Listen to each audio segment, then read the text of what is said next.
চাল চলনে বোঝার উপায় নেই তিনি এত বড় দলের নেতা। মিষ্টি হাসি দিয়ে মন জয় করে নেন সবার। নোয়াখালীতে বন্যা কবলিতদের সাহায্য করতে গিয়ে বয়স ভুলে পানিতে নেমে গিয়েছিলেন। বলছিলাম জামায়াতের আমির ডাক্তার শফিকুর রহমানের কথা। ১৯৫৮ সালের ৩১ অক্টোবর সিলেটের মৌলভীবাজার জেলার কুলাউড়া উপজেলার ভাটেরা ইউনিয়নে জন্মগ্রহণ করেন ডাক্তার শফিকুর রহমান। তার বাবার নাম মোহাম্মদ আব্রু মিয়া, মা খাতিরুন্নেসা। আব্রু খাতিরুন দম্পতির ছিল ৩ ছেলে ১ মেয়ে। তাদের মধ্যে ডাক্তার শফিকুর রহমান ছিলেন তৃতীয়। তার পড়ালেখা ও বেড়ে ওঠাও সিলেটে। তিনি ১৯৭৪ সালে বরমচাল উচ্চ বিদ্যালয় থেকে মাধ্যমিক পাশ করেন। উচ্চ মাধ্যমিক সম্পন্ন করেন ১৯৭৬ সালে সিলেট এমসি কলেজ থেকে। এরপর চিকিৎসা বিদ্যায় ভর্তি হন তৎকালীন সিলেট মেডিকেলে, বর্তমানে যার নাম Sylhet MAG Osmani medical college. ১৯৮৪ সালে সেখান থেকে এমবিবিএস সম্পন্ন করেন শফিকুর রহমান। এরপর নিয়োজিত হন চিকিৎসা সেবায়। শফিকুর রহমানের রাজনীতিতে হাতে খড়ি ছাত্রাবস্থায়। তবে বর্তমানে ডানপন্থী দলের প্রধান হলেও এই রাজনৈতিকের শুরুটা হয়েছিল বাম ঘরানার রাজনীতির মাধ্যমে। শুরুতে নাম লিখিয়েছিলেন জাসদ ছাত্রলীগে। এর বছর কয়েক পর তিনি যোগ দেন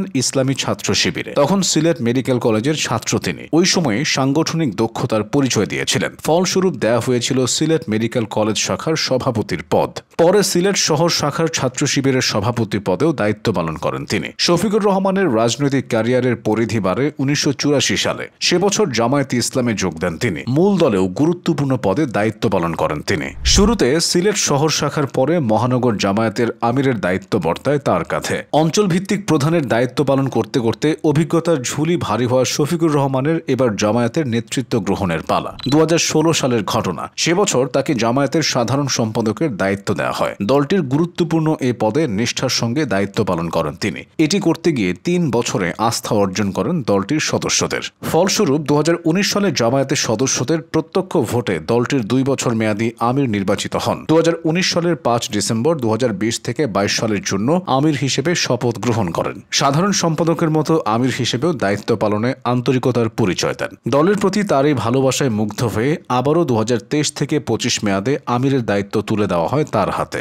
শফিকুর রহমান শুধু একজন রাজনীতিবিদই নন, সমাজসেবকও। মানুষের কল্যাণে গোটা জীবন তিনি বিলিয়ে দিয়েছেন। একাধিক এতিমখানা, হাসপাতাল ও মাদ্রাসা স্থাপন করেছেন। এছাড়াও রয়েছে নিজের মালিকানাধীন একটি বেসরকারি হাসপাতাল ও মেডিকেল কলেজ। এর বাইরে অসংখ্য প্রতিষ্ঠানের গুরুত্বপূর্ণ পদে রয়েছেন তিনি। জামায়াতের আমির পদে বিচক্ষণ ব্যক্তিদের আবির্ভাব ঘটলেও তাদের সবার চেয়ে আলাদা শফিকুর রহমান। কেননা অন্য আমিররা দলের সাংগঠনিক দিক নিয়ে ভাবলেও দলকে সাধারণ মানুষের দোরগোড়ায় পৌঁছানোর কথা ভাবেননি কখনো। কিন্তু শফিকুর রহমান সেটা ভাবেন। ওই ভাবনা থেকে ভোটের মাঠে লড়ার জন্য দল গোছাচ্ছেন। কার্যক্রম দেখে বোঝা যায় জামায়াতকে সাধারণ মানুষের দল হিসেবে প্রতিষ্ঠা করাই যেন তার লক্ষ্য। মানবতার কল্যাণেও নিবেদিত প্রাণ শফিকুর রহমান। তার নিদর্শন আমরা পেয়েছি নোয়াখালীর বন্যায়। অন্য দলের নেতারা যখন এসি রুমে বসে মাছের মায়ের মতো শোক করছিল, তখন বয়স্ক শরীর নিয়ে বন্যার্তদের সাহায্যের কাজে নিয়োজিত ছিলেন তিনি। এসব আচরণই প্রমাণ করে অন্য রাজনীতিবিদদের চেয়ে আলাদা তিনি। এত বড় একজন রাজনৈতিক হয়েও আচরণ সাদামাটা। অল্প সময়ে মানুষের সঙ্গে মিশে যেতে পারেন।